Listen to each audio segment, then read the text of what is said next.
Талас областынын Көкөй айылынан бүгүн 8 январь күнү Токойунан Элбирсти балдар көрүп калып, техо инспекциядан кишилер чакырды, эгерлер чакырды, акпресстен кишилер келди. Мына Элбирс жерде отурат. Анан кийин бирөөндө дагы мындай эме жок экен да. Мына уктата турган дары, соор эчтеке жок экен. Бул Элбирс турат, эми кантип алып түш керек, эмне кылыш керек билбейм. Кече күнү ушул жерде жакын арадагы сарайда кагаздардын баарын жанчып, чайнап, койлорун чайнаптыр. Эми бүгүн бизде түшүп кетсе, малды жайлайт бул. Балыктын тору менен мышык билесилерби?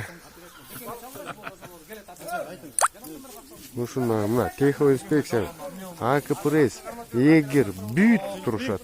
Бирөөнө эме жок. Мына нял кармаш керек деген. Анча-мынчасын ит жакын барса чаашпайт.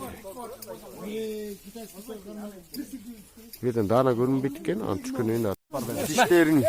Авайла, алла чарба, чарба. Мунга чыгып кетет авайла. Ичкери ичип болгон солмомоктон эме. Авайлаңыз, авайлаңыз. Авайла көп кылма. Көп каты кылма, көп каты алма.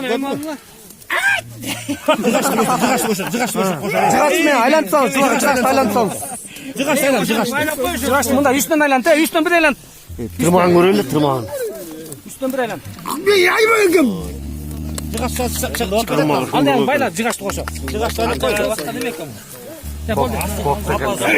Тырмак сайот, наки тырмак. Азыр экен мына тырмактар. Арттын тырмак өтө болбойт экен. Спор отурбай, Болду, анан тартып элесиң. Машина